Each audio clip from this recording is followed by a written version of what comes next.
Hello, നമ്മൾ ഇന്നിവിടെ ഉണ്ടാക്കാൻ പോകുന്നത് ഒരു കുമ്പളങ്ങ പരിപ്പ് കറിയാണ്. അത് തേങ്ങ അരയ്ക്കാണ്ട് ഉണ്ടാക്കാൻ പോകുന്ന ഈസി ഒരു കുമ്പളങ്ങ പരിപ്പ് കറിയാണ് നമ്മൾ ഇന്നിവിടെ ഉണ്ടാക്കാൻ പോകുന്നത്. ഇതെല്ലാം കൂടി ഒരുമിച്ച് കുക്കറിലിട്ടിട്ട് വേവിക്കുകയാണ് ചെയ്യാറ്.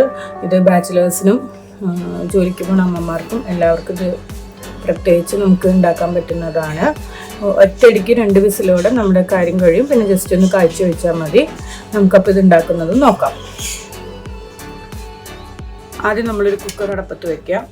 ആ കുക്കറിലേക്ക് ആദ്യം കുമ്പളങ്ങ ഞാൻ എടുത്തത് ഇത്രയാണ്. ഒരു ചെറിയ കുമ്പളങ്ങയുടെ പകുതി ആണ് എടുത്തത്. അത് ആദ്യം കുക്കറിലേക്ക് ഇട്ടു. അത് കഴിഞ്ഞ് നമുക്ക് ആവശ്യമുള്ളത് പരിപ്പാണ്.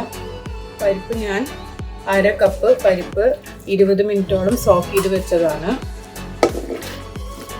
ഇതിലേക്ക് ആവശ്യമായ സാധനം 3 പച്ചമുളക്, അത് നമ്മൾ നടുവേ കീറിയത്, വേപ്പില, അത് കുറച്ച് സബോള ഒരു കൊഴുപ്പിനൊക്കെ വേണ്ടിയിട്ട് നമ്മൾ കുറച്ച് സബോള ഇടണേ. കഴിഞ്ഞ ഒരു തക്കാളി അത്ര പുളിയില്ലാത്ത തക്കാളി ആയതുകൊണ്ടായിട്ട് ഞാൻ ഒരു തക്കാളി ഇട്ടത്.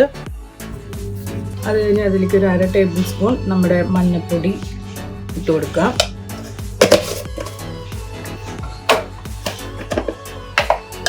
അപ്പോൾ തന്നെ 1/2 ടീസ്പൂൺ മുളക് പൊടി, അത് നിങ്ങളുടെ എരിവിനനുസരിച്ചിടാം.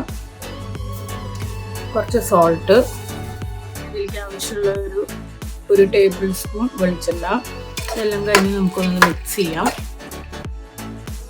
ഒരു 1.5 ഗ്ലാസ് വെള്ളം ഒഴിച്ചു കൊടുക്കാം. നമ്മുടെ എല്ലാ സാധനങ്ങളും ഇതിലേക്ക് ഇട്ട് കഴിഞ്ഞ് നമുക്ക് കുക്കർ അടച്ചിട്ട് 2 വിസിൽ വരുത്താം. അങ്ങനെ 2 വിസിലടിച്ചിട്ട് നമ്മൾ കുക്കർ ഓപ്പൺ ചെയ്തു. അപ്പോൾ നമ്മുടെ കറിയുടെ സിറ്റുവേഷൻ ഇങ്ങനെയാണ്. ഇതിൽ അത്യാവശ്യം വെള്ളവും പരിപ്പൊക്കെ നന്നായി വെന്തിട്ടുണ്ട്. നമുക്കിതിലേക്ക് താളിച്ചൊഴിക്കാം. പാനിലേക്ക് ഞാൻ 2 ടേബിൾ സ്പൂൺ വെളിച്ചെണ്ണ ഒഴിച്ചിട്ടുണ്ട്. ഒന്ന് ചൂടാകുമ്പോൾ നമുക്കതിലേക്ക് കടുക് പൊട്ടിക്കാം. കടുകിട്ട് പൊട്ടിക്കാം. നമ്മൾ അതിലേക്ക് വേപ്പിലിട്ടു, 3 വറ്റൽമുളക് പൊടിച്ചിട്ടു. ജസ്റ്റ് ഒന്ന് ചുറ്റിച്ച് കൊടുക്കുക. അത് കഴിഞ്ഞ് നമ്മൾ വിസിൽ വരുത്തിയിട്ടുള്ള ആ പരിപ്പും കുമ്പളങ്ങയും നമുക്ക് ഇതിലേക്ക് ഒഴിച്ചു കൊടുക്കാം. അങ്ങനെ നമ്മുടെ കുമ്പളങ്ങ പരിപ്പ് കറി റെഡിയായി. എല്ലാവരും ട്രൈ ചെയ്ത് നോക്കുക.